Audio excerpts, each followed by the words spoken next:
This is the fairy tale story of Cinderella. It is brought to you by Stories to Grow By. Once upon a time, a girl named Cinderella lived with her stepmother and two stepsisters. Poor Cinderella had to work hard so the others could rest. It was she who had to wake up each morning when it was still dark and cold to start the fire. It was she who cooked the meals.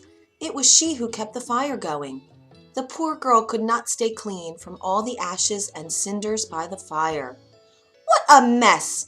her two stepsisters laughed, and that is why they called her Cinderella. One day, big news came to town. The king and queen were going to have a ball. It was time for the prince to find a bride. All of the young ladies in the land were invited to come. They were wild with joy. They would wear their most beautiful gown and fix their hair extra nice. Maybe the prince would like them. At Cinderella's house, she now had extra work to do. She had to make two brand new gowns for her stepsisters. "Faster!" shouted one stepsister. "You call that a dress?" screamed the other. "Oh dear," said Cinderella, "when can I—" The stepmother marched into the room.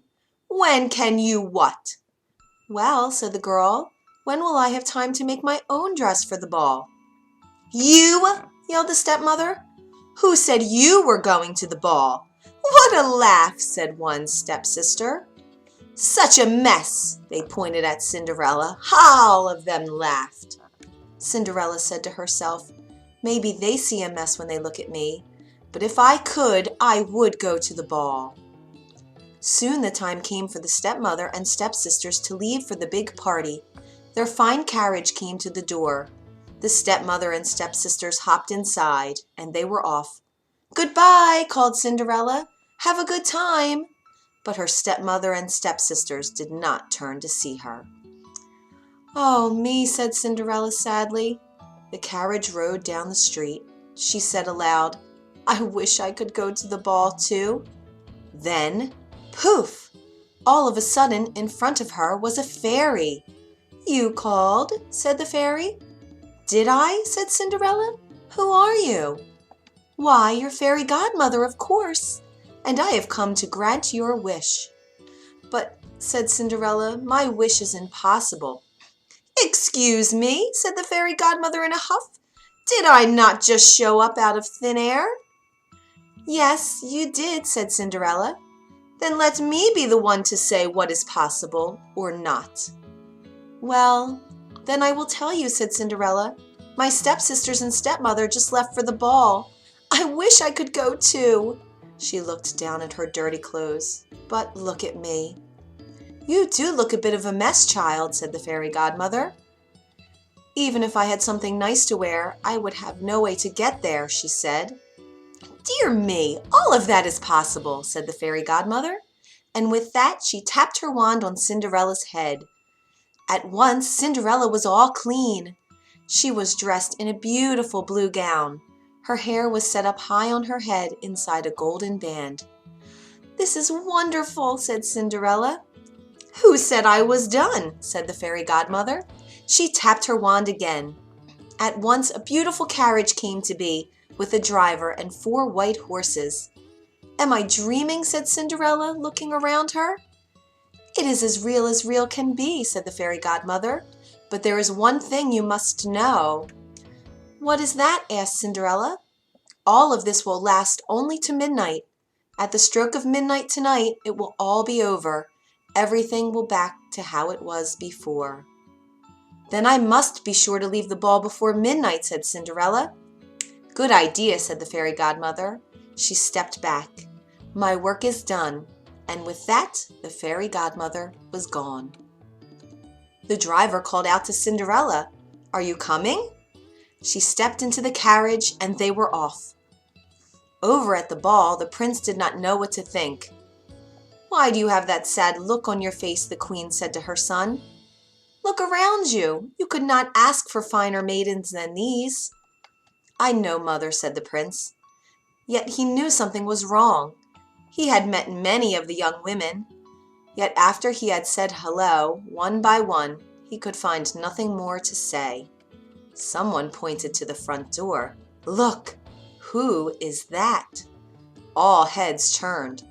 Who was that lovely maiden stepping down the stairs? She held her head tall and looked as if she'd belonged, but no one knew her.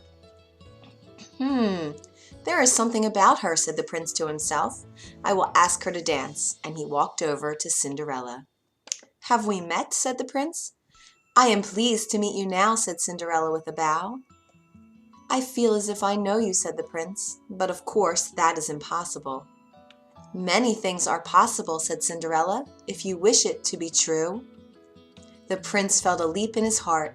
He and Cinderella danced.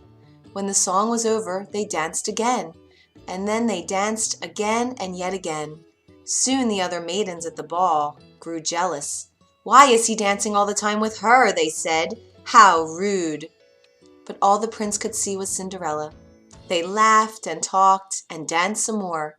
In fact, they danced for so long that Cinderella did not see the clock. Dong, said the clock.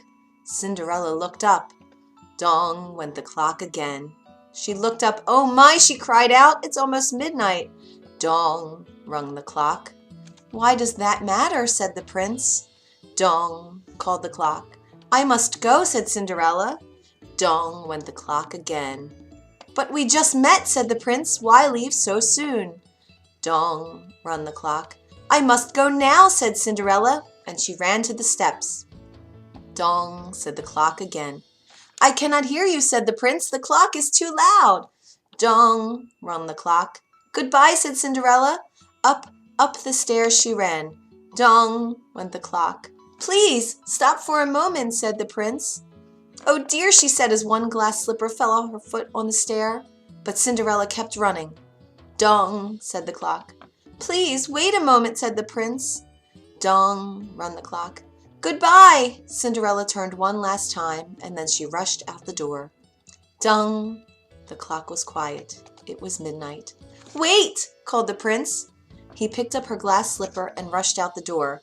He looked around, but could not see her blue dress anywhere. This is all I have left from her, he said, looking down at the glass slipper. He saw that it was made in a special way, to fit a foot like none other. Somewhere there is the other glass slipper, he said, and when I find it, I will find her too, and I will ask her to be my bride. From hut to hut, from house to house went the prince. One young woman after another tried to fit her foot inside the glass slipper, but none could fit, and so the prince moved on. At last the prince came to Cinderella's house. He is coming, screamed one stepsister as she looked out the window. At the door, yelled the other stepsister. Quick, said the stepmother, get ready. One of you must be the one to fit your foot in that slipper, no matter what. The prince knocked. The stepmother flew open the door. Come in, she said. I have two lovely daughters for you to see. The first stepsister tried to place her foot in the glass slipper. She tried hard, but it just would not fit. Then the second stepsister tried to fit her foot inside. She tried and tried with all her might too, but no dice. Are there no other young women in this house? Said the prince. None, said the stepmother. Then I must go, said the prince. Maybe there is one more, said Cinderella, stepping into the room. I thought you said there were no other young women here, said the prince. None who matter, said the stepmother in a hiss. Come forward, said the prince. Cinderella stepped forward and sat before him. The prince got down on one knee and tried the glass slipper on her foot. It fit perfectly. Then, from her pocket, Cinderella took out something. It was the other glass slipper. I knew it, he cried. You are the one. What? Shouted one stepsister. Not her, yelled the other stepsister. This cannot be, screamed the stepmother. But it was too late. The prince knew that Cinderella was the one. He looked into her eyes. He did not see the cinders in her hair or the ashes on her face. I have found you, he said.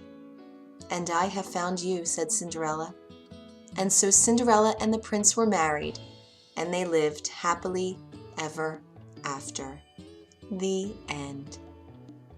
If you enjoyed this story, you can find more at storiestogrowby.org.